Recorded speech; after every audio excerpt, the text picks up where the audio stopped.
ഇന്ന് നമ്മൾ ചിന്തിക്കുന്നത് ലൂക്കോസിൻ്റെ സുവിശേഷം 5-ാം അധ്യായം 27 മുതൽ 32 വരെയുള്ള വാക്യങ്ങൾ നമുക്ക് ഒരുമിച്ച് ഉറക്കെ വായിക്കാവേ.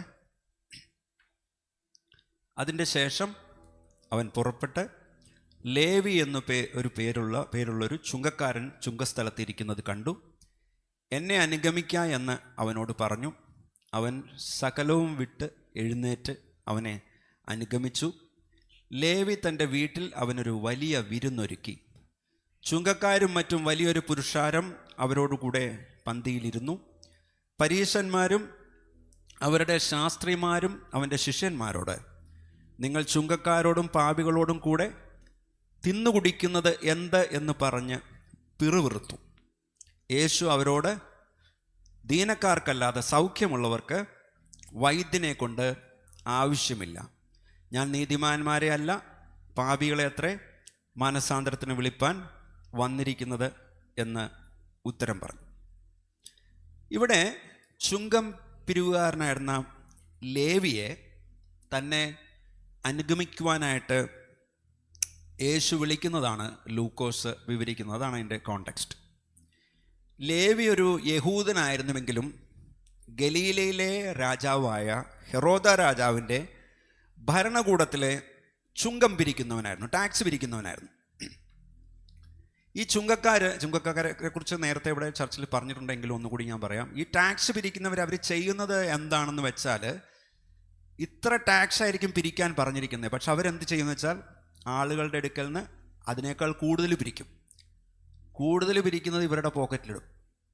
എന്നിട്ട് ഇവരോട് ആവശ്യപ്പെട്ട തുക മാത്രമേ ഇവർ കൊടുക്കുകയുള്ളൂ. ഇങ്ങനത്തെ ഒരു സ്വഭാവം ഈ ടാക്സ് കളക്ടേഴ്സിന്, ഇവർക്ക് ഈ ചുങ്കം പിരിക്കുന്നവർക്ക് ഉണ്ടായിരുന്നത് കൊണ്ട് സമൂഹത്തിന് ഈ ചുങ്കക്കാരോട് വലിയ വെറുപ്പായിരുന്നു. ഇങ്ങനെ സമൂഹത്തിൽ സമൂഹം വെറുക്കുന്ന ഒരു ചുങ്കക്കാരനെ യേശു തൻ്റെ ശിഷ്യനാക്കുമെന്ന് ആരും വിചാരിക്കാത്ത കാര്യമാണ്. എങ്കിലും യേശുവിൻ്റെ കൃപയും ജ്ഞാനവും ഇവിടെ കാണാം.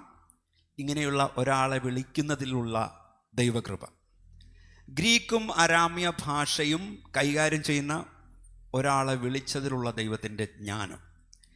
യേശു ലേവിയെ വിളിച്ചപ്പോൾ ലേവി എങ്ങനെയാണ് റെസ്പോണ്ട് ചെയ്തത്? എന്താണ് ചെയ്തത്? ഉടൻ തന്നെ ലേവിയുടെ ആ വരുമാന മാർഗമൊക്കെ വിട്ട് യേശുവിനെ ഫോളോ ചെയ്തു. ഈ ലേവി തന്നെയാണ് മത്തായി എഴുതിയ സുവിശേഷത്തിൻ്റെ എഴുത്തുകാരനായി തീർന്ന മത്തായി. ഇവിടെ ലേവി അല്ല യേശുവിനെ തിരഞ്ഞെടുത്തത് എന്നുള്ള കാര്യം ശ്രദ്ധേയമാണ്. അതുപോലെ നമ്മൾ മനസ്സിലാക്കേണ്ടത്, ക്രിസ്തു നമ്മളെ ആദ്യമേ തിരഞ്ഞെടുക്കുന്നു. എന്നാൽ മാത്രമേ നമുക്ക് എഴുന്നേറ്റ് കർത്താവിനെ ഫോളോ ചെയ്യുവാനായിട്ട് പറ്റുകയുള്ളൂ. ഇപ്പം ലേവി തനിക്ക് യേശുവിൽ നിന്ന് ലഭിച്ച സന്തോഷവും സ്വാതന്ത്ര്യവും ആ രക്ഷയും ആഘോഷിക്കുന്നതിന്, സെലിബ്രേറ്റ് ചെയ്യുന്നതിനായിട്ട് വീട്ടിലൊരു വിരുന്നൊരുക്കി. അതിൽ തൻ്റെ പഴയ സ്നേഹിതരെ ഒക്കെ വിളിച്ച് അവരും രക്ഷയുടെ അനുഭവമുള്ളവരായിട്ട് തീരണമെന്ന് ആഗ്രഹിച്ചു. ജോൺ വെസ്ലി എന്ന് പറയുന്ന ദൈവദാസൻ ഒരിക്കൽ പറഞ്ഞു, ഒരു മനുഷ്യനും തനിയെ സ്വർഗത്തിൽ പോയിട്ടില്ല. ഒന്നുകിൽ അവന് സ്നേഹിതർ കാണും, അല്ലെങ്കിൽ അവൻ സ്നേഹിതരെ ഉണ്ടാക്കും. ചർച്ചിനൊന്ന് ഒരുമിച്ച് പറയാമോ? ഒരു മനുഷ്യനും തനിയെ സ്വർഗത്തിൽ പോയിട്ടില്ല. ഒന്നുകിൽ അവന് സ്നേഹിതർ കാണും, അല്ലെങ്കിൽ അവൻ സ്നേഹിതരെ ഉണ്ടാക്കും. ദൈവാനുഗ്രഹം എന്ന് പറഞ്ഞാൽ, നമ്മൾ ദൈവാനുഗ്രഹം അനുഭവിക്കുന്നവരാണെങ്കിൽ അത് പങ്കിടുവാനുള്ളതാണ്, നമ്മിൽ തന്നെ വെച്ചുകൊണ്ടിരിക്കേണ്ടതല്ല. നമുക്ക് ലഭിച്ച പുതുജീവിതം നാം പങ്കുവയ്ക്കുന്നില്ലെങ്കിൽ അത് മുരടിച്ചു പോകും. ഇവിടെ ഒരു റിലീജിയസ് ടീച്ചർ എന്ന് അവകാശപ്പെടുന്ന യേശു ചുങ്കം പിരിവുകാരോടും അവരുടെ സ്നേഹിതരോടും കൂടെ വിരുന്ന് കഴിക്കുന്നത് പരീശർക്ക് വലിയ വല്ലായ്മ തോന്നിയ കാര്യമാണ്. കാരണം ഹെറോദാവിൻ്റെ സാലറി മേടിക്കുന്ന, തൊഴിൽ ചെയ്യുന്ന ഒരാളോടുകൂടെ ഒരു ഫെല്ലോഷിപ്പിന് പരീശന്മാർ തയ്യാറാവുകയില്ല. അതുകൊണ്ടാണ് അവർ യേശുവിൻ്റെ ശിഷ്യന്മാരോട് ചോദിച്ചത്, നിങ്ങൾ ചുങ്കക്കാരോടും പാപികളോടും കൂടെ തിന്നു കുടിക്കുന്നത് എന്ത് എന്ന്. അതിന് യേശു ഒരു പ്രതീകത്തിലൂടെയാണ് അവരോട് പ്രതികരിച്ചത്. ദീനക്കാർക്കല്ലാതെ സൗഖ്യമുള്ളവർക്ക് വൈദ്യനെ കൊണ്ട് ആവശ്യമില്ല. താൻ വന്നിരിക്കുന്നത് സൗഖ്യം വേണ്ടവർക്ക് അത് നൽകുന്നതിന് വേണ്ടിയാണെന്നാണ് ഈ പറഞ്ഞതിൻ്റെ അർത്ഥം. ഞാൻ നീതിമാന്മാരെ അല്ല പാപികളെ അത്രേ മാനസാന്തരത്തിന് വിളിപ്പാൻ വന്നിരിക്കുന്നത് എന്ന് യേശു ഉത്തരം പറഞ്ഞു. അപ്പോൾ പരീശന്മാരെ പോലെ തങ്ങളെ തന്നെ നീതിമാന്മാരെന്ന് മുദ്ര കുത്തുന്നവരാണ് ഇവിടെ നീതിമാന്മാർ. അവരുടെ ചിന്തയിൽ അവർക്കൊരു രക്ഷകനെ ആവശ്യമില്ല. അവർ യേശുവിനെ ശ്രദ്ധിച്ചിരുന്നില്ല. നമ്മൾ ഡോക്ടേഴ്സിൻ്റെ അടുത്ത് പോകുന്നത് എപ്പോഴാണ് പോകുന്നത്? സുഖമില്ലാതെ വരുമ്പോൾ, അല്ലെങ്കിൽ എനിക്കൊരു രോഗമുണ്ട്, ഞാൻ രോഗിയാണെന്ന് തോന്നുമ്പോഴാണ് നമ്മൾ അവസാനം ഡോക്ടറെ അടുക്ക പോകുന്നത്. അതുപോലെ തന്നെ ഇവരുടെ ഉള്ളിൽ ഞങ്ങൾ പാപികളാണെന്നുള്ള ചിന്തയില്ല, ഞങ്ങൾ നീതിമാന്മാരാണെന്നുള്ള ചിന്തയാണ്. അപ്പോൾ അവർക്കൊരു രക്ഷകനെ അവരുടെ ഉള്ളിൽ അവർക്ക് ആവശ്യമില്ല. തങ്ങൾ പാപികളാണെന്ന ചിന്തയുള്ളവർക്ക് മാത്രമേ യേശുവിൻ്റെ ആ വിളി സ്വീകരിപ്പാനായിട്ട് കഴിയുകയുള്ളൂ. അനുതപിക്കുന്നവർക്ക് മാത്രമേ ഉള്ളിലെ സൗഖ്യം ലഭിക്കുകയുള്ളൂ. അപ്പോൾ യേശു മനുഷ്യൻ്റെ ശരീരത്തിൻ്റെ വൈദ്യൻ മാത്രമല്ല, ആത്മാവിൻ്റെ വൈദ്യനുമാണ് യേശു കർത്താവ്. ആത്മാവിൻ്റെ പ്രധാനപ്പെട്ട രോഗം എന്താ? അത് പാപമാണ്. ആത്മാവിനെ പാപത്തിൽ നിന്ന് രക്ഷിപ്പാൻ യേശു അല്ലാതെ മറ്റൊരു വൈദ്യനുമില്ല. അപ്പോൾ പാപികളെ അനുതാപത്തിലേക്ക് ക്ഷണിക്കാനായിട്ടാണ് യേശു വന്നിരിക്കുന്നത്. അവരുടെ കൂടെയുള്ള ആ വിരുന്നു സമയങ്ങളിൽ, ആ സെലിബ്രേഷൻ ടൈമിലാണ് യേശുവിന് അവരുടെ സുഹൃത്താകുവാനും അവരുമായിട്ടുള്ള ആ ഫ്രണ്ട്ഷിപ്പ് അല്ലെങ്കിൽ സൗഹൃദം സ്ഥാപിക്കുവാനും സാധിക്കുകയുള്ളൂ. അപ്പോൾ പാപികളെന്ന് മുദ്ര കുത്തപ്പെട്ടവരെ പരീശൻ മതം ദൈവരാജ്യത്തിൽ നിന്ന് ഒഴിവാക്കുകയാണ് ചെയ്യുന്നത്. എന്നാൽ യേശു പരീശമതം ഒഴിവാക്കിയ പാപികളെന്ന് മുദ്രപ്പെട്ട സമൂഹത്തിലെ ആളുകളോട് ഒരുമിച്ച് യേശു തിന്നുകയും കുടിക്കുകയും ചെയ്യുന്നത് അവരോടുള്ള സ്നേഹം യേശുവിൻ്റെ പ്രകടിപ്പിക്കാനാണ്. അങ്ങനെ അവരെ ദൈവരാജ്യത്തിലേക്ക് ആകർഷിക്കുവാനായിട്ടാണ്. നമുക്ക് ലൂക്കോസ് 5:33 മുതൽ 39 വരെ നമുക്ക് ഒരുമിച്ച് വായിക്കാം. അവർ അവനോട്, യോഹന്നാൻ്റെ ശിഷ്യന്മാർ കൂടെ കൂടെ ഉപവസിച്ച് പ്രാർത്ഥന കഴിച്ചു വരുന്നു, പരീശന്മാരുടെ ശിഷ്യന്മാരും അങ്ങനെ തന്നെ ചെയ്യുന്നു, നിന്റെ ശിഷ്യന്മാരോ തിന്നുകയും കുടിക്കുകയും ചെയ്യുന്നു എന്ന് പറഞ്ഞു. യേശു അവരോട്, മണവാളൻ തോഴ്മക്കാരോട് കൂടെയുള്ളപ്പോൾ അവരെ ഉപവാസം ചെയ്യിപ്പാൻ കഴിയുമോ? മണവാളൻ അവരെ വിട്ടുപിരിയേണ്ടുന്ന കാലം വരും, അന്ന് ആ കാലത്ത് അവർ ഉപവസിക്കും എന്ന് പറഞ്ഞു. ഒരു ഉപമയും അവരോട് പറഞ്ഞു, ആരും കോടിത്തുണിക്കണ്ടം കീറിയെടുത്ത് പഴയ വസ്ത്രത്തോട് ചേർത്ത് തുന്നുമാറില്ല. തുന്നിയാലോ പുതിയത് കീറുകയും പുതിയ കണ്ടം പഴയതിനോട് ചേരാതിരിക്കുകയും ചെയ്യും. ആരും പുതുവീഞ്ഞ് പഴയ തുരുത്തിയിൽ പകരുമാറില്ല. പകർന്നാൽ പുതുവീഞ്ഞ് തുരുത്തിയെ പൊളിച്ച് ഒഴുകിപ്പോകും, തുരുത്തിയും നശിച്ചു പോകും. പുതുവീഞ്ഞ് പുതിയ തുരുത്തിയിലത്രേ പകർന്നു വെക്കേണ്ടത്. പിന്നെ പഴയത് കുടിച്ചിട്ട് ആരും പുതിയതുടനെ ആഗ്രഹിക്കുന്നില്ല, പഴയത് ഏറെ നല്ലത് എന്ന് പറയും. ഇവിടെ ഈ സുവിശേഷത്തിലെ അടുത്ത പരീശന്മാരുടെ ആരോപണം യേശുവിൻ്റെ ശിഷ്യന്മാരുടെ ലൈഫ് സ്റ്റൈലിനെ കുറിച്ചാണ്. യേശുവിൻ്റെ ശിഷ്യന്മാരുടെ ലൈഫ് സ്റ്റൈല് വളരെ ലിബറലായിരുന്നു എന്നതാണ് പരീശന്മാരുടെ കംപ്ലൈൻറ്റ്.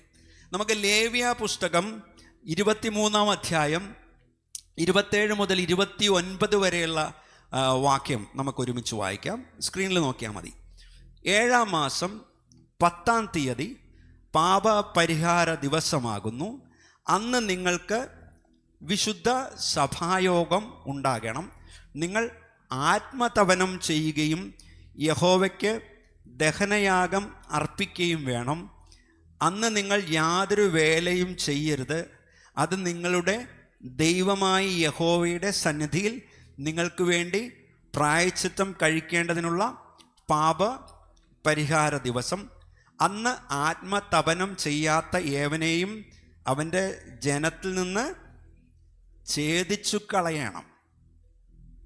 അപ്പം യഹൂദ നിയമം അനുസരിച്ച്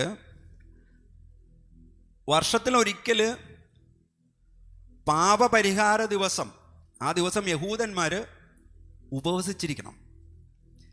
എന്നാൽ മനുഷ്യരുടെ മുമ്പിൽ വിളങ്ങേണ്ടുന്നതിനായിട്ട് മറ്റു പല ദിവസങ്ങളിലെല്ലാം പരീശന്മാർ ഉപവസിക്കും.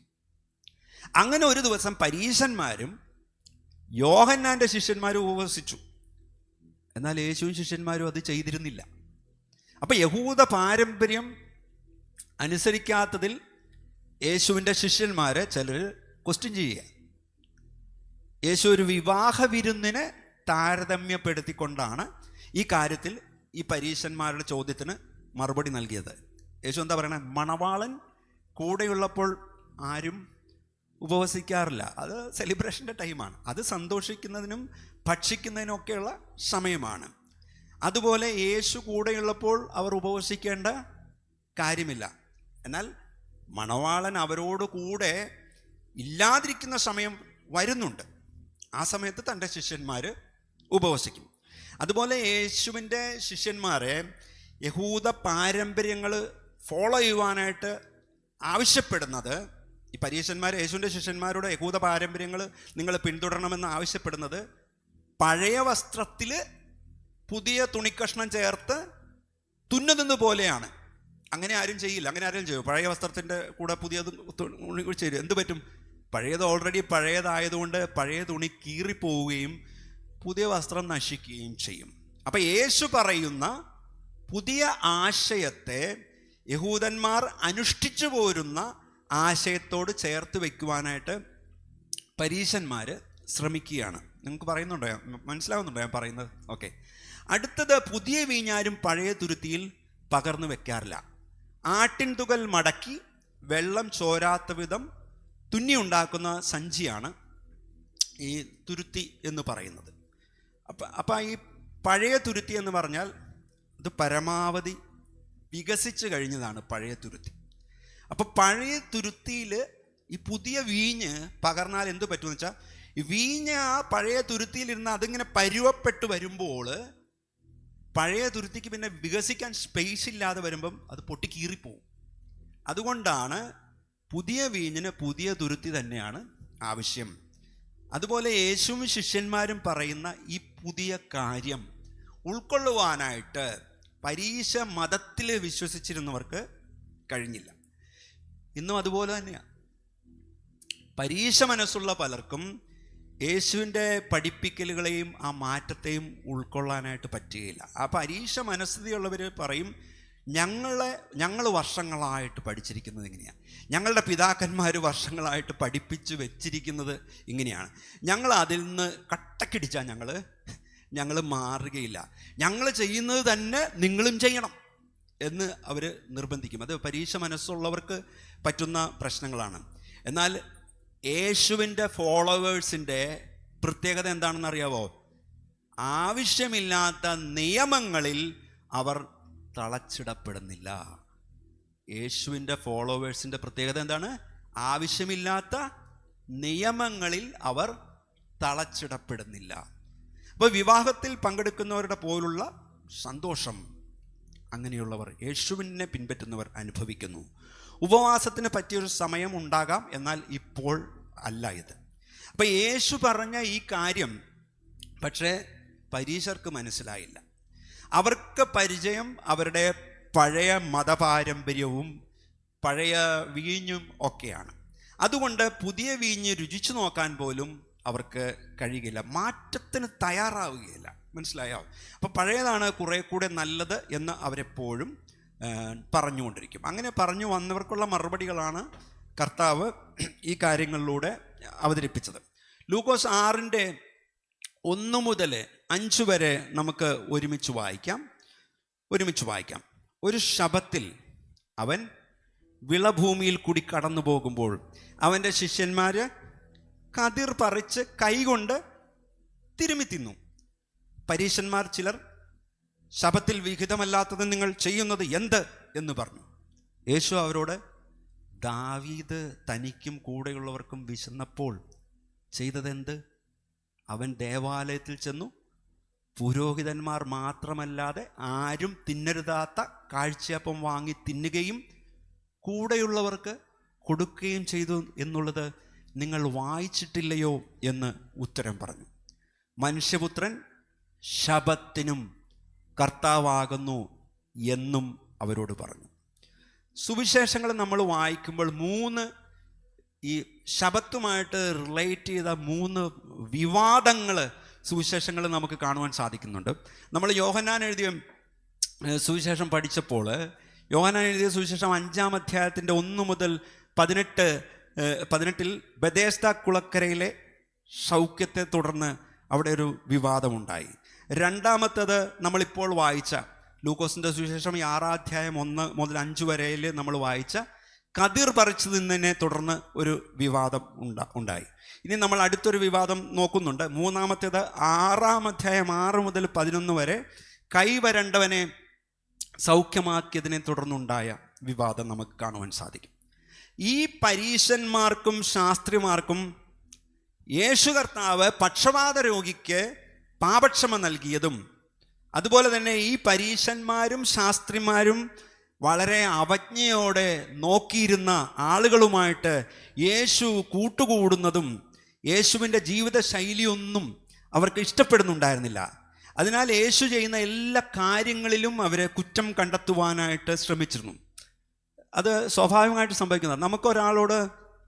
നമുക്കൊരാളോടൊരു ദേഷ്യം തോന്നിക്കഴിഞ്ഞാൽ പിന്നെ ആ വ്യക്തി കാണിക്കുന്നത് മുഴുവൻ ആ വ്യക്തി കാണിക്കുന്നത് അതുവരെ കാണിച്ചതെല്ലാം നമുക്ക് ഭയങ്കര പ്ലസ്സായിട്ട് നമ്മുടെ മനസ്സിൽ തോന്നിയാലും പിന്നെ ആ വ്യക്തി കാണിക്കുന്നത് മുഴുവൻ നമുക്ക് കുറ്റമായിട്ട് നമുക്ക് തോന്നുവാനായിട്ട് സാധ്യതയുണ്ട്. ഇവിടെ നമ്മൾ മനസ്സിലാക്കേണ്ടത്, ഇസ്രായേലിൽ ശബത്ത് എന്ന് പറഞ്ഞാൽ വിശ്രമ ദിവസമായിരുന്നു. ശബത്ത് വിശ്രമ ദിവസമായിരുന്നു. ആ ദിവസം ദൈവത്തിന് വേണ്ടി വേർതിരിക്കപ്പെട്ട് ആചരിക്കണമെന്ന് ദൈവം നിർദ്ദേശമുണ്ടായിരുന്നു. പുറപ്പാട് പുസ്തകം 20-8 മുതൽ 11 വരെയും ആവർത്തനം 5-12 വായിച്ചാൽ ഈ പറഞ്ഞ കാര്യങ്ങൾ മനസ്സിലാക്കും. ഇത് ഈ ശബത്ത് ആചരിച്ചാൽ ഉണ്ടാകുന്ന അനുഗ്രഹത്തെക്കുറിച്ച് യെശയ്യാവ് 58-13-14 പറഞ്ഞിട്ടുണ്ട്. നമുക്കതൊന്ന് ഒരുമിച്ച് വായിക്കാം. യെശയ്യാവ് 58-13-14. നീ എൻ്റെ വിശുദ്ധ ദിവസത്തിൽ നിൻ്റെ കാര്യാദികൾ നോക്കാതെ ശബത്തിൽ നിൻ്റെ കാൽ അടക്കി വെച്ച് ശബത്തിനെ ഒരു സന്തോഷമെന്നും യഹോവയുടെ വിശുദ്ധ ദിവസത്തെ ബഹുമാനയോഗ്യമെന്നും പറയുകയും നിൻ്റെ വേലയ്ക്ക് പോകുകയോ നിൻ്റെ കാര്യാദികളെ നോക്കുകയോ വ്യർത്ഥ സംസാരത്തിൽ നേരം പോക്കുകയോ ചെയ്യാതെ വണ്ണം അതിനെ ബഹുമാനിക്കുകയും ചെയ്യുമെങ്കിൽ നീ യഹോവയിൽ പ്രമോദിക്കും.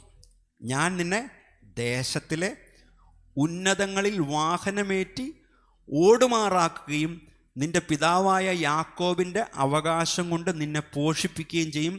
യഹോവയുടെ വായല്ലോ അരുളിച്ചെയ്തിരിക്കുന്നത്.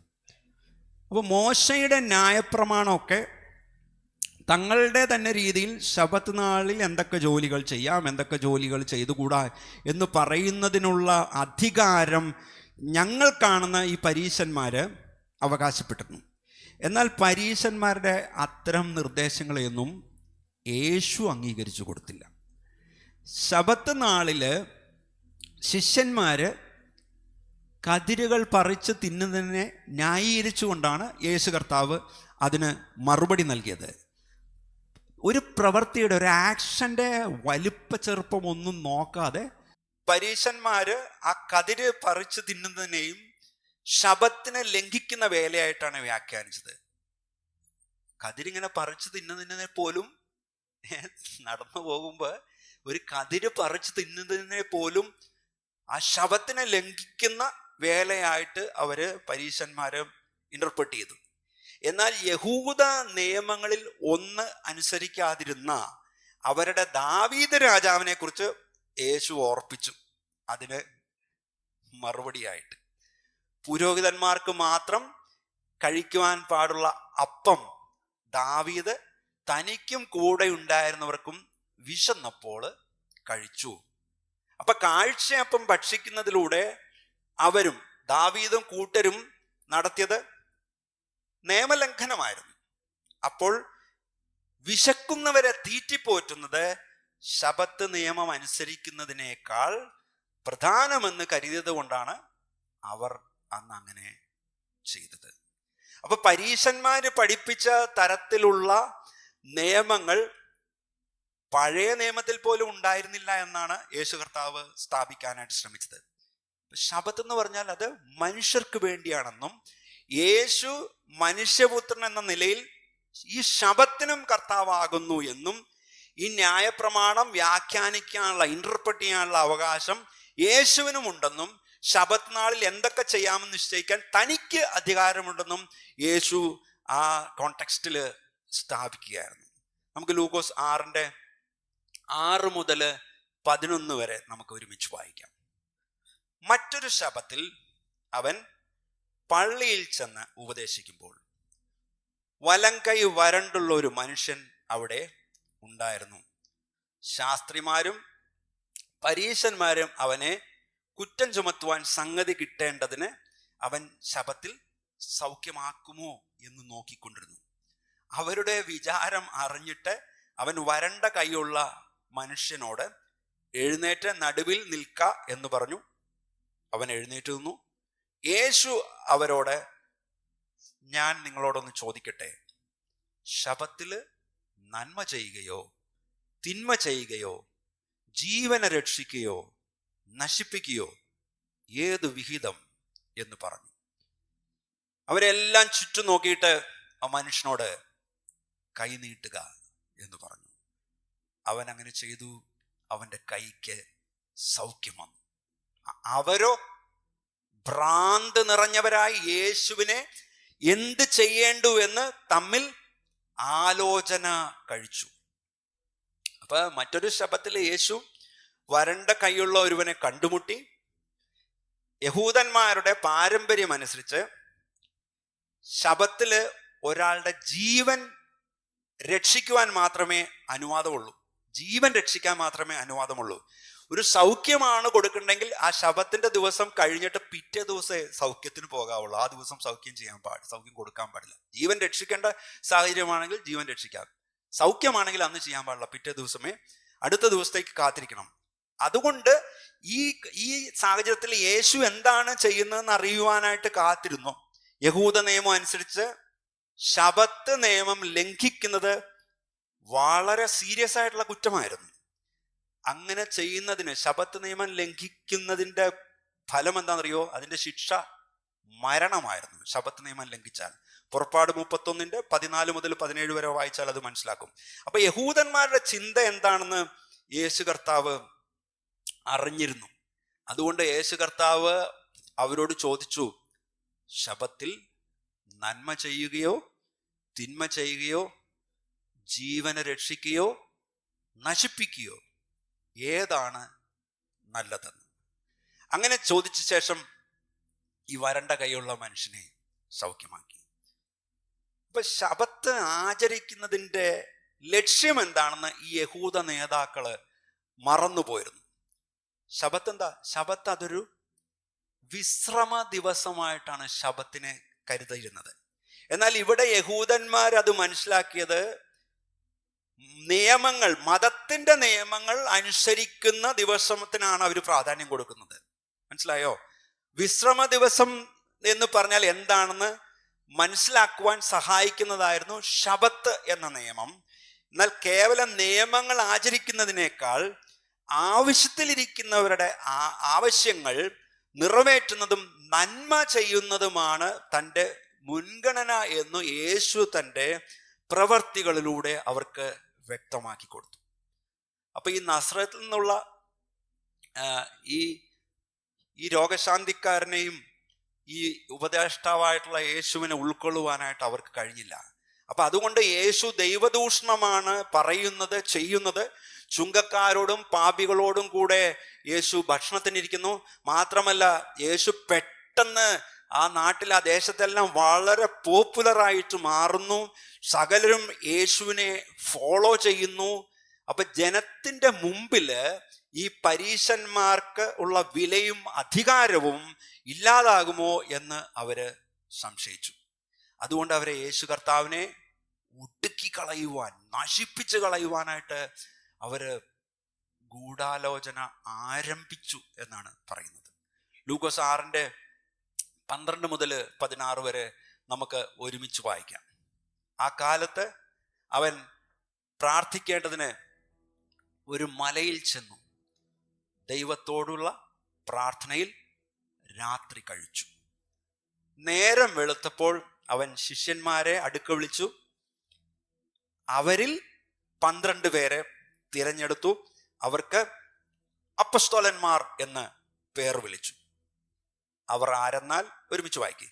പത്രോസ് എന്ന് അവൻ പേര് വിളിച്ച ശിമോൻ, അവൻ്റെ സഹോദരനായ അന്ത്രയാസ്, യാക്കോബ്, യോഹന്നാൻ, ഫിലിപ്പോസ്, ബർത്തലോമായി, മത്തായി, തോമാസ്, അൽഫായുടെ മകനായ യാക്കോബ്, എരിവുകാരനായ ശിമോൻ, യാക്കോബിന്റെ സഹോദരനായ യൂദ, ദ്രോഹിയായി തീർന്ന ഇസ്കരിയോത്ത് യൂദ എന്നിവർ തന്നെ. 12 പേരുടെ പേരുണ്ടല്ലോ അല്ലേ? ഇപ്പൊ യേശു കർത്താവിന്റെ കൂടെ തൻ്റെ മിഷന് വേണ്ടിയുള്ള, തൻ്റെ ദൗത്യത്തിന് വേണ്ട വ്യക്തികളെ തിരഞ്ഞെടുക്കുന്നതിന് മുമ്പ് യേശു കർത്താവ് മലയിൽ പോയി ഒരു രാത്രി മുഴുവൻ പ്രാർത്ഥനയിൽ ചെലവഴിക്കുകയുണ്ടായി. കർത്താവ് ഇപ്രകാരം പ്രാർത്ഥനയിൽ സമയം ചെലവഴിച്ച ഈ ഒരു സന്ദർഭത്തിൽ മാത്രമായിരുന്നില്ല, തൻ്റെ ജീവിതത്തിലെ പ്രധാന സന്ദർഭങ്ങളിലെല്ലാം കർത്താവ് പ്രാർത്ഥനയിൽ സമയം ചെലവിട്ടിരുന്നു. ലൂക്കോസ് 3:21 സ്നാനത്തിന്റെ സമയത്ത് യേശു കർത്താവ് പ്രാർത്ഥിച്ചു. ലൂക്കോസ് 9:28 പത്രോസ്, യോഹന്നാൻ, യാക്കോബിനോടുകൂടെ മലയിൽ പോയി പ്രാർത്ഥിച്ചു എന്ന് നമുക്ക് കാണുവാനായിട്ട് സാധിക്കുന്നു. യേശുവിൻ്റെ പ്രാർത്ഥനാ ജീവിതം ലൂക്കോസിന്റെ 5-ാം അധ്യായത്തിൽ നമ്മൾ ചിന്തിച്ചതാണ്. യേശുവിൻ്റെ പ്രാർത്ഥനാ ജീവിതം നമുക്കൊരു മാതൃകയാണ്. തിരക്കുകളുടെ ഇടയിലും യേശു പ്രാർത്ഥനയ്ക്ക് സമയം കണ്ടെത്തിയിരുന്നു. പ്രാർത്ഥനയും പ്രവൃത്തിയും യേശു കർത്താവ് രണ്ടായിട്ടല്ല കണ്ടത്, അത് കോംപ്ലിമെന്ററി ആയിരുന്നു. അതുകൊണ്ട് പ്രിയപ്പെട്ടവരെ, പ്രാർത്ഥന എന്ന് പറയുന്നത് നമ്മുടെ ഒരു ശീലമാക്കി മാറ്റിയെടുക്കണം. പ്രാർത്ഥനയ്ക്കുത്തരം നൽകുന്നോനെ, നിന്റെ സന്നിധിയിൽ ഞാൻ വരുന്നേ.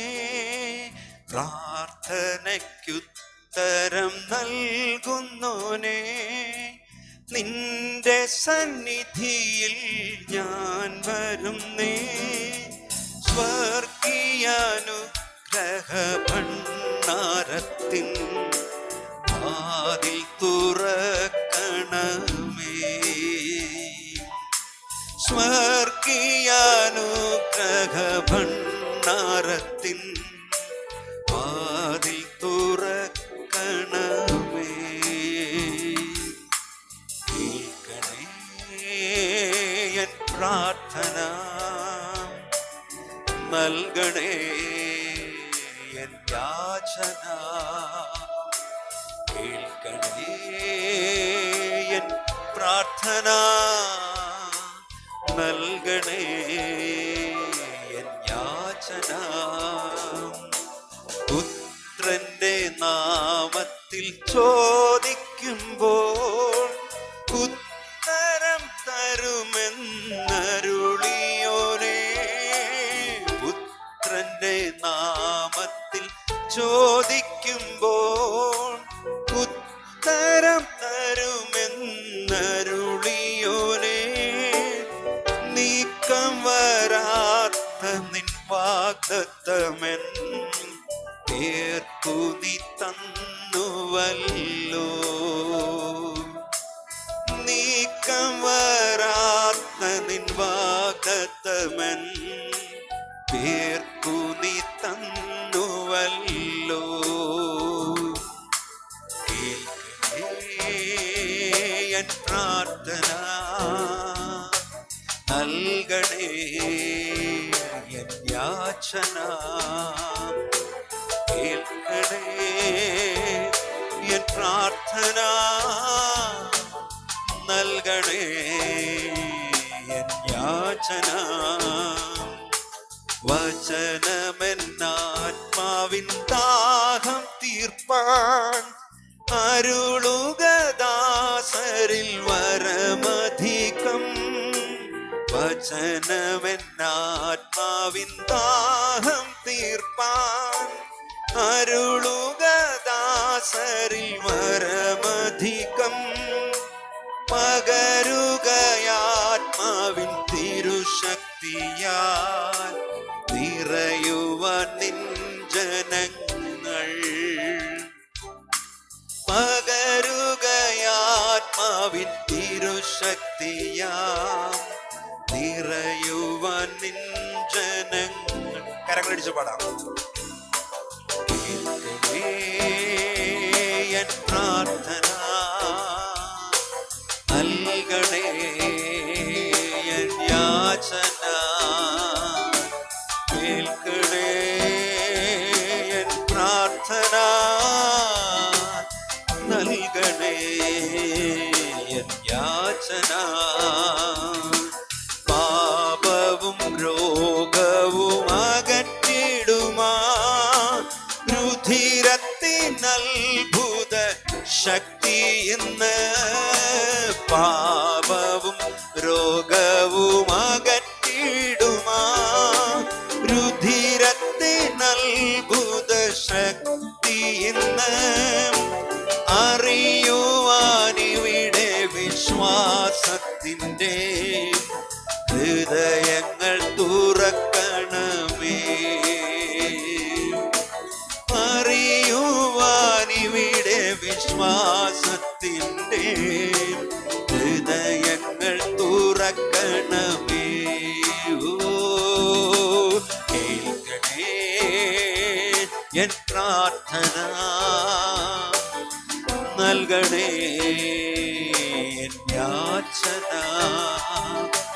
കേൾക്കണേ എൻ പ്രാർത്ഥന, നൽകണേ എൻ യാചന. പ്രാർത്ഥനയ്ക്കുത്തരം നൽകുന്നോനേ, നിന്റെ സന്നിധിയിൽ ഞാൻ വരുന്നേ. പ്രാർത്ഥനയ്ക്കുത്തരം നൽകുന്നോനേ, നിന്റെ സന്നിധിയിൽ ഞാൻ വരുന്നേ.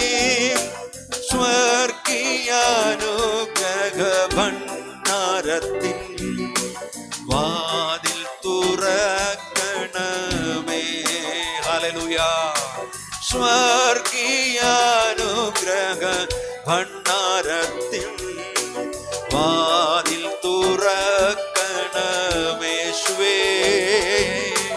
കേൾക്കണേ എൻ പ്രാർത്ഥന,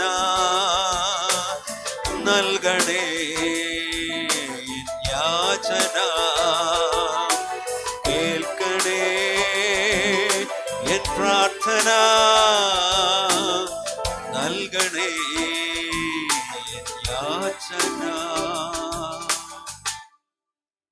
നിങ്ങൾ ആരും അറിയാതെ കർത്താവിൻ്റെ സന്നിധിയിൽ പ്രാർത്ഥിക്കുന്ന വിഷയങ്ങൾ, കണ്ണീര് പൊഴിക്കുന്ന വിഷയങ്ങൾക്ക് കർത്താവ് സമയത്ത് ഉത്തരം നൽകും.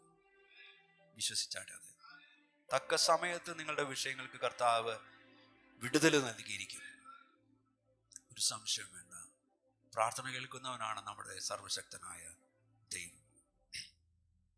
അപ്പൊ ഇവിടെ നമ്മൾ മനസ്സിലാക്കേണ്ടത്, പ്രാർത്ഥനയും പ്രവൃത്തിയും യേശു കർത്താവ് രണ്ടായിട്ടല്ല കണ്ടത്. രണ്ടും ഒരുപോലെ അത്യാവശ്യമുള്ള കാര്യങ്ങളായിട്ടാണ് കർത്താവ് മനസ്സിലാക്കിയത്.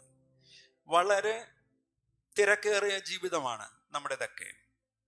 അതിനിടയിൽ സ്പിരിച്വൽ ഫോക്കസ് വിടാതെ സൂക്ഷിക്കാനായിട്ട് എങ്ങനെ പറ്റും? രാവിലെ ഇന്ന് ഒരാൾ ഫോണിൽ വിളിച്ച് സംസാരിച്ചപ്പോൾ എന്നോട് പറഞ്ഞു, എൻ്റെ ഡിസ്ട്രാക്റ്റഡ് ആയിട്ട് എൻ്റെ സ്പിരിച്വൽ ഫോക്കസ് മുഴുവൻ മാറിപ്പോകുന്നു എന്ന് പറഞ്ഞു.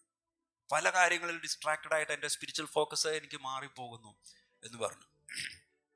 അപ്പം സ്പിരിച്വൽ ഫോക്കസ് വിടാതെ സൂക്ഷിക്കാനായിട്ട് എങ്ങനെ പറ്റും? യേശു കർത്താവിൻ്റെ മാതൃക ഫോളോ ചെയ്ത് പ്രാർത്ഥനയ്ക്ക് ശ്രദ്ധ കൊടുക്കുന്നതിൽ കൂടെ മാത്രമേ അത് സാധിക്കുകയുള്ളൂ. പ്രാർത്ഥനയിലൂടെ മാത്രമേ നമുക്ക് ദൈവകൃപയ്ക്ക് വേണ്ടി വിശന്ന് ദാഹിക്കുന്ന ഒരു സൊസൈറ്റിക്ക് നമ്മിലുള്ള ക്രിസ്തുവിനെ പങ്കുവെച്ചു കൊടുക്കുവാൻ സാധിക്കുകയുള്ളൂ. പ്രാർത്ഥനയിലൂടെയാണ് സ്വർഗീയ അപ്പമായ യേശുവിനെ നമ്മൾ ഭക്ഷിക്കുന്നതും നമ്മൾ പുഷ്ടി പ്രാപിക്കുകയും ചെയ്യുന്നത്. ഒരു രാത്രി പ്രാർത്ഥനയിൽ ചെലവഴിച്ചതിന് ശേഷം യേശു തന്നെ ഫോളോ ചെയ്തു വന്ന ശിഷ്യരെ അരികിൽ വിളിക്കുകയും അവരിൽ നിന്ന് 12 പേരെ തൻ്റെ അപ്പസ്തോലന്മാരായിരിക്കേണ്ടതിന് തിരഞ്ഞെടുക്കുകയും ചെയ്തു. അപ്പസ്തോലന്മാർ, അപ്പോസൽസ്, അപ്പസ്തോലോസ് എന്ന വാക്കിന് അയക്കപ്പെട്ടവർ എന്നാണ് അർത്ഥം. എന്താ അപ്പസ്തോലന്മാർ എന്നുള്ള വാക്കിന്റെ അർത്ഥം? എന്താ? അയക്കപ്പെട്ടവർ. എന്നാൽ ഡിസൈപ്പിൾസ്, മത്തറ്റേസ് എന്ന് പറഞ്ഞാൽ ശിഷ്യന്മാർ. ഡിസൈപ്പിൾസ് എന്ന് പറഞ്ഞാൽ ശിഷ്യന്മാർ. അവർ ഫോളോവേഴ്സ് ആണ്. ഓക്കെ, അപ്പൊ അവരിൽ നിന്ന്, ശിഷ്യന്മാരിൽ നിന്ന് 12 അപ്പസ്തോലന്മാരെ യേശു കർത്താവ് തിരഞ്ഞെടുത്തു. ഇസ്രായേലിന്റെ 12 ഗോത്രങ്ങളെ റെപ്രസെന്റ് ചെയ്യുന്നവർ എന്ന അർത്ഥത്തിലാണ് കർത്താവ് 12 പേരെ തിരഞ്ഞെടുത്തത്. പഴയ നിയമ ഇസ്രായേൽ ദൈവത്തിന്റെ രക്ഷയുടെ പ്രകാശത്തെ ലോകത്തിന് നൽകുന്നതിൽ പരാജയപ്പെട്ടു. ഈ 12 അപ്പസ്തോലന്മാര് പുതിയ ഇസ്രായേലിനെ റെപ്രസെന്റ് ചെയ്യും. ലോകത്തിന് പ്രവാചക ദൗത്യം അറിയിക്കുന്ന ശുശ്രൂഷയിൽ, ലോകത്തോട് ഈ മിഷൻ, ഈ ദൗത്യം അറിയിക്കുന്ന ശുശ്രൂഷയിൽ ഈ കർത്താവിൻ്റെ ഈ 12 പേര് അതിൻ്റെ നേതൃത്വം വഹിക്കും. അപ്പൊ അപ്പസ്തോലന്മാരെ യേശു കർത്താവ് അയച്ചത് പ്രീച്ച് ചെയ്യുവാൻ. എന്തിനാണ് അയച്ചത്? പ്രീച്ച് ചെയ്യുവാൻ, ടീച്ച് ചെയ്യുവാൻ. എന്താണ്? ടീച്ച് ചെയ്യുവാൻ, സഭകൾ സ്ഥാപിക്കാൻ. എന്താണ്? സഭകൾ സ്ഥാപിക്കാൻ. Preaching, teaching, church planting. മനസ്സിലായോ? അപ്പസ്തോലന്മാരെ അയച്ചത് പ്രീച്ച് ചെയ്യുവാൻ, പ്രസംഗിക്കുവാൻ, പഠിപ്പിക്കുവാൻ, സഭകൾ സ്ഥാപിക്കുവാനും അധികാരം നൽകിക്കൊണ്ടാണ് അപ്പസ്തോലന്മാരെ യേശു കർത്താവ് അയച്ചത്. യേശുവിൻ്റെ ജീവിതം, യേശുവിൻ്റെ മരണം, യേശുവിൻ്റെ പുനരുത്ഥാനം, യേശുവിൻ്റെ ലൈഫ്, യേശുവിൻ്റെ ഡെത്ത്, യേശുവിൻ്റെ റിസറക്ഷൻ, ഇതും എല്ലാം ദൃക്സാക്ഷികളായിരുന്നു. ഇത് കണ്ടിട്ടുള്ളവരായിരുന്നു അപ്പസ്തോലന്മാര്. മനസ്സിലായോ? യേശുവിൻ്റെ ജീവിതം അപ്പസ്തോലന്മാർ കണ്ടതാണ്, യേശുവിൻ്റെ മരണം അവർ കണ്ടതാണ്, യേശുവിൻ്റെ പുനരുത്ഥാനവും കണ്ടവരായിരുന്നു അപ്പസ്തോലന്മാരായിരുന്നു. എഫേസ്യർ 2:20 പറയുന്നു, ക്രിസ്തു യേശു തന്നെ മൂലക്കല്ലായിരിക്കെ നിങ്ങളെ അപ്പസ്തോലന്മാരും പ്രവാചകന്മാരും എന്ന അടിസ്ഥാനത്തിന്മേൽ പണിതിരിക്കുന്നു. അപ്പൊ സഭയുടെ അടിത്തറ ഇട്ടവരായിരുന്നു അപ്പസ്തോലന്മാര്. ഈ അപ്പസ്തോലന്മാർ, ശിഷ്യന്മാരിൽ നിന്ന് 12 അപ്പസ്തോലന്മാരെ യേശു കർത്താവ് തെരഞ്ഞെടുത്തു. ഈ അപ്പസ്തോലന്മാരെന്ന പദവി 12 പേരിൽ മാത്രം ഒതുങ്ങിയിരുന്നോ? ഈ 12 പേര് മാത്രമായിരുന്നോ അപ്പസ്തോലന്മാര്? അതോ വേറെ അപ്പസ്തോലന്മാരുണ്ടായിരുന്നോ? ഗലാത്യർ 1:1-2, ഗലാത്യർ 1:1-2, മനുഷ്യരിൽ നിന്നല്ല, മനുഷ്യനാലുമല്ല, യേശുക്രിസ്തുവിനാലും അവനെ മരിച്ചവരുടെ ഇടയിൽ ഉയർപ്പിച്ച പിതാവായ ദൈവത്താൽ അത്രേ അപ്പസ്തോലനായ പൗലോസും കൂടെയുള്ള സകല സഹോദരന്മാരും ഗലാത്യ സഭകൾക്ക് എഴുതുന്നത്. അപ്പോൾ ഉയർത്തെഴുന്നേറ്റ ക്രിസ്തു നേരിട്ട് നിയമിച്ച ഒരു അപ്പസ്തോലൻ എന്നാണ് പൗലോസ് തന്നെ വിളിക്കുന്നത്. ഓക്കെ, അപ്പസ്തോല പ്രവൃത്തി 14:14, ഇത് അപ്പസ്തോലന്മാരായ ബർന്നബാസും പൗലോസും കേട്ടിട്ട് വസ്ത്രം കീറിക്കൊണ്ട് പുരുഷാരത്തിന്റെ ഇടയിലേക്ക് ഓടിച്ചെന്ന് നിലവിളിച്ചു പറഞ്ഞത്. ഇവിടെ ബർന്നബാസിനെ ഒരു അപ്പസ്തോലൻ എന്ന് പറയുന്നു. ഗലാത്യർ 1:19, എന്നാൽ കർത്താവിൻ്റെ സഹോദരനായ യാക്കോബിനെ അല്ലാതെ അപ്പസ്തോലന്മാരിൽ വേറൊരുത്തനെയും കണ്ടില്ല. റോമർ 16:7, എൻ്റെ ചാർച്ചക്കാരും സഹബദ്ധന്മാരുമായ അന്ത്രോനിക്കോസിനും യൂനിയാവിനും വന്ദനം ചൊല്ലുവിൻ. അവർ അപ്പസ്തോലന്മാരുടെ ഇടയിൽ പേർ കൊണ്ടവരും എനിക്ക് മുമ്പേ ക്രിസ്തുവിൽ വിശ്വസിച്ചവരുമാകുന്നു. ഇവിടെ യേശുവിൻ്റെ സഹോദരൻ യാക്കോബിനെയും മറ്റുള്ളവരെയും അപ്പസ്തോലന്മാരെന്ന് വിളിച്ചിരുന്നുവെന്ന് നമുക്ക് മനസ്സിലാക്കുവാനായിട്ട് സാധിക്കും. അപ്പോൾ മറ്റ് അപ്പസ്തോലന്മാരും ഉണ്ടായിരുന്നു എന്നുള്ളത് മനസ്സിലായില്ലേ? ഓക്കെ, ഇപ്പം ഞാൻ ആ ചോദ്യം ഉണ്ടായിരുന്നോ അതോ അവർ മാത്രമായിരുന്നോ? ആ ചോദ്യം ചോദിക്കുമ്പോൾ നിങ്ങളുടെ ഉള്ളിൽ ആ ക്വസ്റ്റ്യൻ വന്നു. അപ്പം നിങ്ങൾ ചിന്തിക്കാൻ തുടങ്ങും. അത് കഴിഞ്ഞ് അതിൻ്റെ ഉത്തരത്തിലേക്ക് വരുമ്പം നിങ്ങൾക്ക് അത് മനസ്സിലാകും. അതുകൊണ്ടാണ് ഇടയ്ക്ക് ചോദ്യങ്ങൾ ചോദിക്കുന്നത്. ഓക്കെ, ലൂക്കോസ് 6:14-16 വരെ വാക്യങ്ങളിൽ 12 അപ്പോസ്തലന്മാരുടെ പേരുകളാണ് നമ്മൾ നേരത്തെ വായിച്ചത്. ഇവിടെ മത്തായി 10:1-4 വരെയും മർക്കോസ് 3:13-19 വരെയും അപ്പോസ്തല പ്രവർത്തികൾ 1:13 എന്നീ ഭാഗങ്ങളിലും ഈ ശിഷ്യന്മാരുടെ പേര് വിവരങ്ങൾ നൽകിയിട്ടുണ്ട്. ശിഷ്യന്മാരുടെ പേര് കൊടുത്തിട്ടുണ്ട്.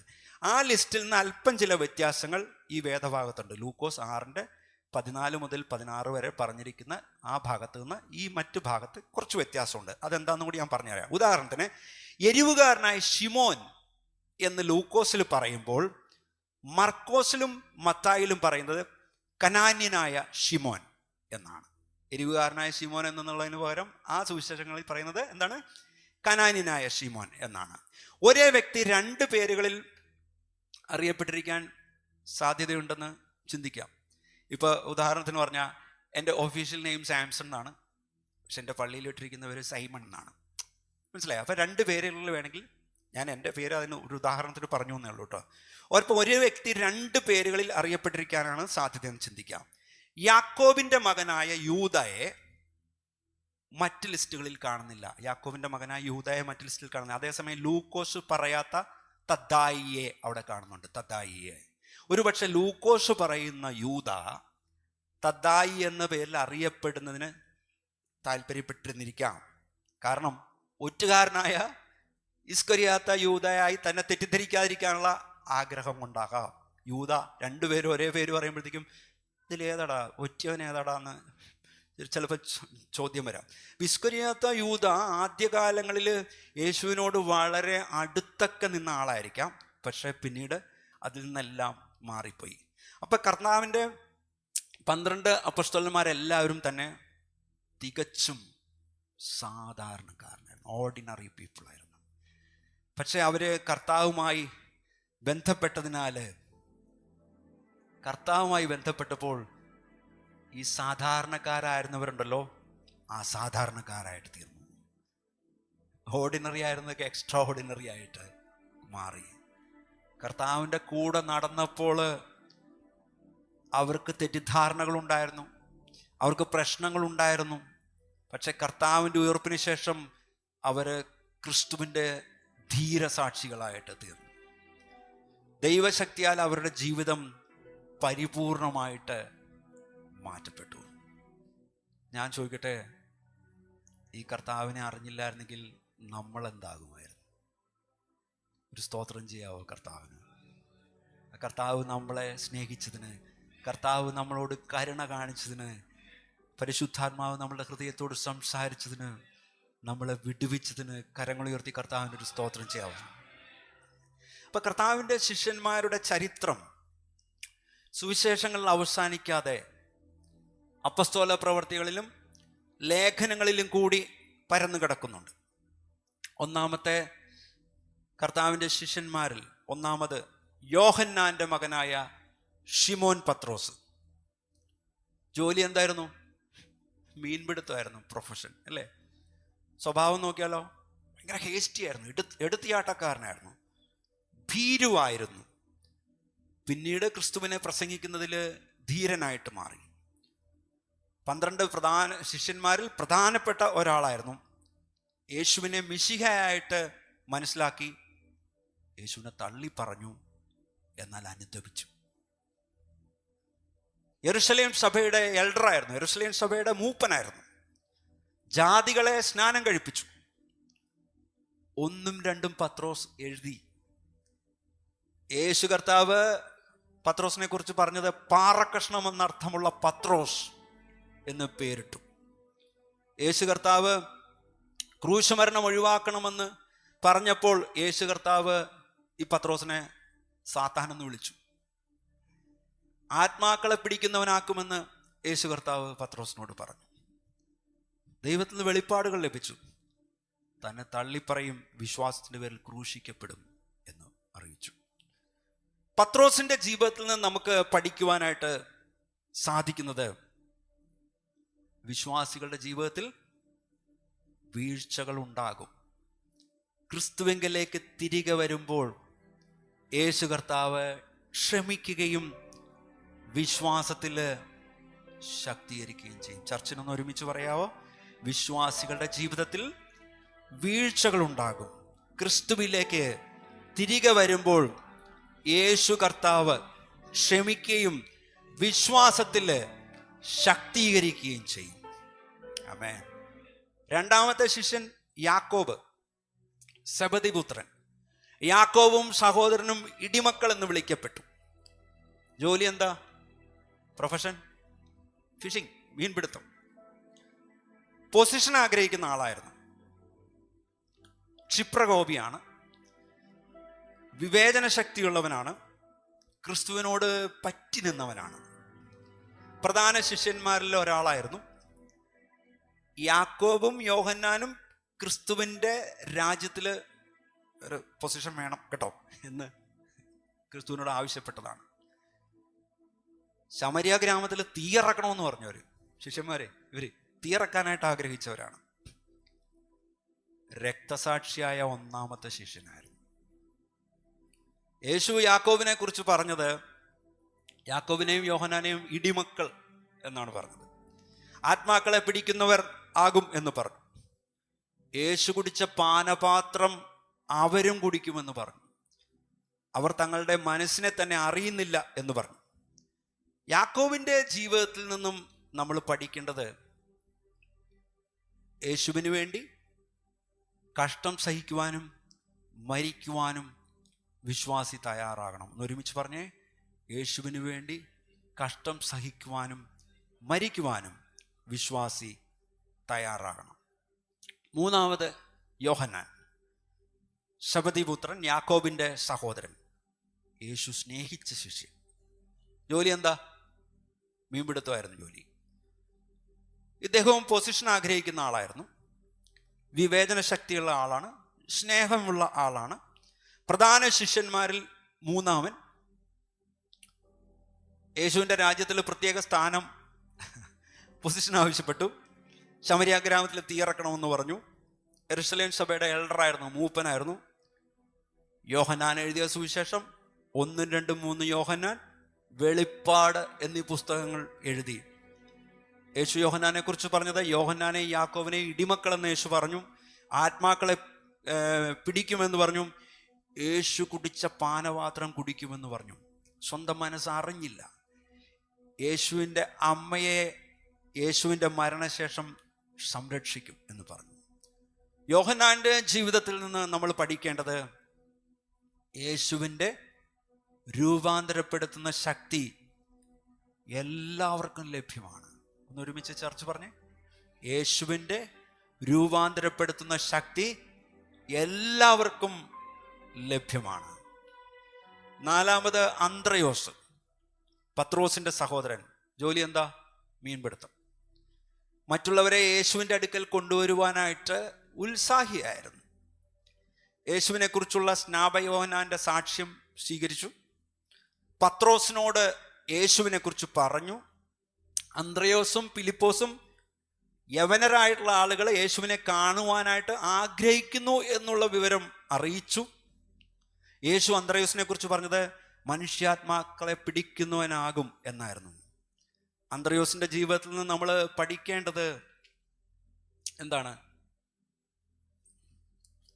വിശ്വാസികൾ ക്രിസ്തുവിനെ കുറിച്ച് മറ്റുള്ളവരോട് അറിയിക്കണം.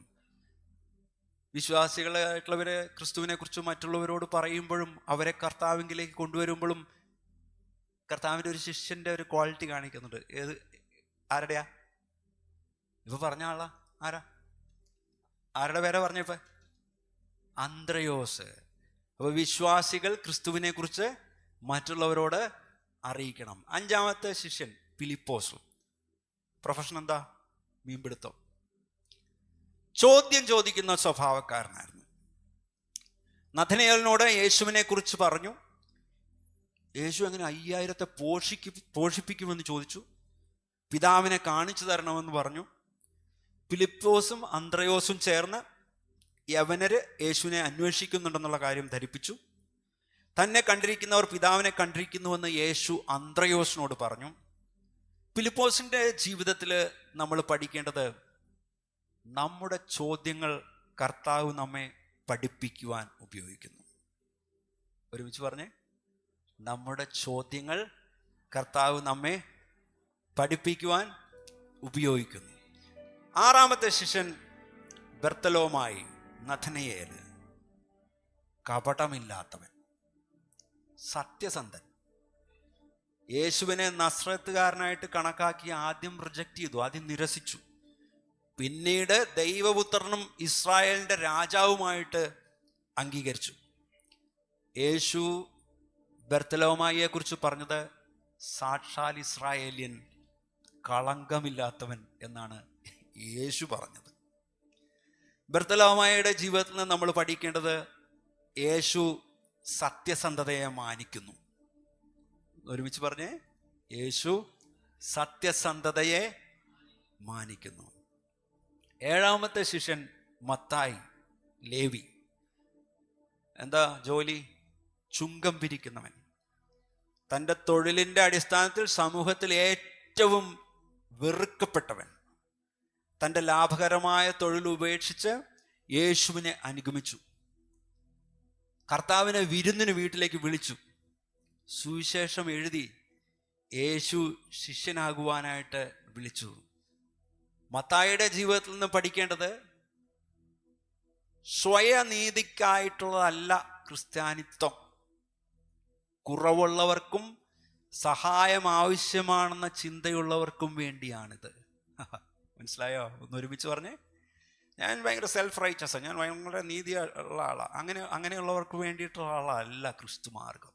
മനസ്സിലായോ? സ്വയനീതിക്കായുള്ളതല്ല ക്രിസ്ത്യാനിത്വം. പിന്നെ എങ്ങനെയുള്ളവർക്കാ? കുറവുള്ളവർക്കും സഹായം ആവശ്യമാണെന്ന ചിന്തയുള്ളവർക്കും വേണ്ടിയാണിത്. സമൂഹത്തിലെ ഏറ്റവും വെറുക്കപ്പെട്ടവനായിരുന്നു മത്തായി. ആ മത്തായിയെ കർത്താവ് തിരഞ്ഞെടുത്തു.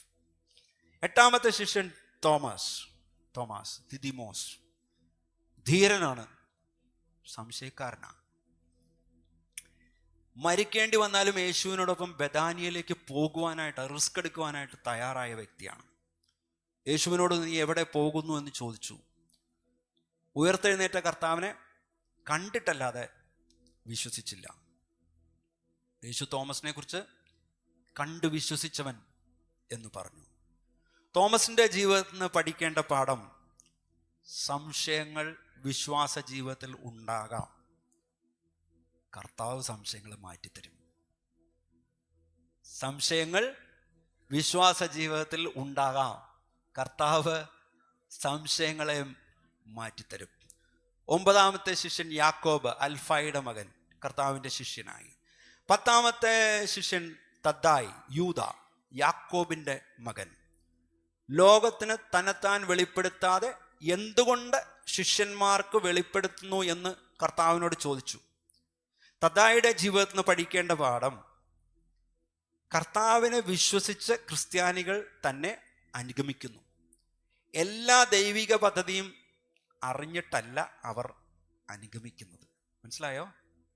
കർത്താവിനെ വിശ്വസിച്ച് ക്രിസ്ത്യാനികൾ കർത്താവിനെ അനുഗമിക്കുന്നു. എന്തൊക്കെയാണ് സംഭവിക്കാമെന്നത് അത് മുഴുവൻ മനസ്സിലാക്കി അതിൻ്റെ മാപ്പും എല്ലാം റെഡിയാക്കി വെച്ചിട്ടല്ല, എല്ലാ ദൈവിക പദ്ധതിയും അറിഞ്ഞിട്ടല്ല അവർ അനുഗമിക്കുന്നത്. 11ാമത്തെ ശിഷ്യൻ എരിവുകാരനായ ഷിമോൻ. നല്ല ദേശഭക്തനാണ് യേശുവിൻ്റെ ശിഷ്യൻ. ഷിമോനിൽ നിന്ന് പഠിക്കേണ്ട പാഠം, നമ്മുടെ ഭാവി പരിപാടികൾ ഉപേക്ഷിക്കുവാൻ തയ്യാറാകുമ്പോൾ ക്രിസ്തുവിൻ്റെ പദ്ധതിയിൽ പങ്കാളികളാകാം. ചിലപ്പോൾ ദൈവഹിതമില്ലാത്ത പദ്ധതികളായിരിക്കും നമ്മൾ ഫോം ചെയ്തുകൊണ്ട് വരുന്നത്, നമ്മൾ പ്ലാൻ ചെയ്തുകൊണ്ട് വരുന്നത് ദൈവഹിതമില്ലാത്തതായിരിക്കും. അതുകൊണ്ട് നമ്മുടെ ഭാവി പരിപാടികൾ ഉപേക്ഷിക്കുവാൻ തയ്യാറാകുമ്പോൾ ക്രിസ്തുവിൻ്റെ പദ്ധതിയിൽ നമുക്ക് പങ്കാളികളാകുവാനായിട്ട് പറ്റും. 12ാമത്തെ ശിഷ്യൻ ഇസ്കാരിയോത്ത യൂദ. ചതിയനായിരുന്നു, അത്യാഗ്രഹിയായിരുന്നു, യേശുവിൻ്റെ ശിഷ്യനാണ്. എന്നാൽ യേശുവിനെ ഒറ്റിക്കൊടുത്തു, ആത്മഹത്യ ചെയ്തു. യേശു കർത്താവ് യൂദയെ സാത്താൻ എന്ന് വിളിച്ചു. തന്നെ ഒറ്റിക്കൊടുക്കുമെന്ന് കർത്താവ് പറഞ്ഞു. ഇസ്കരിയോത്ത യൂദായിൽ നിന്ന് നമ്മൾ പഠിക്കേണ്ടത്, യേശുവിൻ്റെ പഠിപ്പിക്കലുകൾ കേട്ട് മനസ്സിലാക്കിയാൽ പോരാ, യഥാർത്ഥ അനുയായികൾ കർത്താവിനെ സ്നേഹിക്കണം, അനുസരിക്കണം. ചർച്ച ഒന്ന് ഒരുമിച്ച് പറയാമോ? യേശുവിൻ്റെ പഠിപ്പിക്കലുകൾ കേട്ട് മനസ്സിലാക്കിയാൽ പോരാ. യഥാർത്ഥ അനുയായികൾ കർത്താവിനെ സ്നേഹിക്കണം, അനുസരിക്കണം. ഇന്ന് നമ്മൾ ചിന്തിച്ച കാര്യങ്ങളിൽ നിന്ന് ഏറ്റവും പ്രധാനപ്പെട്ട കാര്യങ്ങൾ ഞാൻ ഒന്നുകൂടി ഒന്ന് ഓർമ്മിപ്പിക്കാം, ഒന്ന് കൺക്ലൂഡ് ചെയ്യാം. ഒരു മനുഷ്യനും തനിയെ സ്വർഗത്തിൽ പോയിട്ടില്ല. ഒന്നുകിൽ അവന് സ്നേഹിതർ കാണും, അല്ലെങ്കിൽ അവൻ സ്നേഹിതരെ ഉണ്ടാക്കും. ജോൺ വെസ്ലി പറഞ്ഞത്.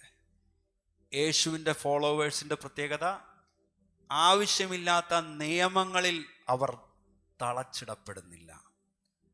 പ്രാർത്ഥനയും പ്രവൃത്തിയും ഒരുപോലെ പ്രധാനപ്പെട്ടതാണ്.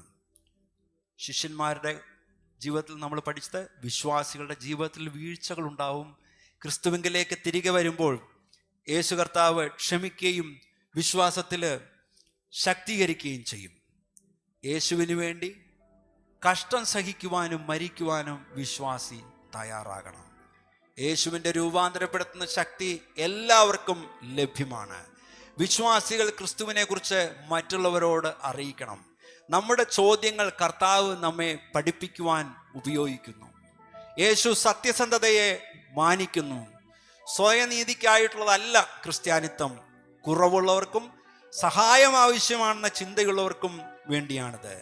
സംശയങ്ങൾ വിശ്വാസ ജീവിതത്തിൽ ഉണ്ടാകും. കർത്താവ് സംശയങ്ങളെ മാറ്റിത്തരും. കർത്താവിനെ വിശ്വസിച്ച് ക്രിസ്ത്യാനികൾ കർത്താവിനെ അനുഗമിക്കുന്നു. എല്ലാ ദൈവിക പദ്ധതിയും അറിഞ്ഞിട്ടല്ല അവർ അനുഗമിക്കുന്നത്. നമ്മുടെ ഭാവി പരിപാടികൾ ഉപേക്ഷിക്കുവാൻ തയ്യാറാകുമ്പോൾ ക്രിസ്തുവിൻ്റെ പദ്ധതിയിൽ പങ്കാളികളാകാം. യേശുവിൻ്റെ പഠിപ്പിക്കലുകൾ കേട്ട് മനസ്സിലാക്കിയാൽ പോരാ. യഥാർത്ഥ അനുയായികൾ കർത്താവിനെ സ്നേഹിക്കണം, അനുസരിക്കണം. ഈ വചനങ്ങളാൽ കർത്താവ് നിങ്ങളെ അനുഗ്രഹിക്കട്ടെ. God bless you.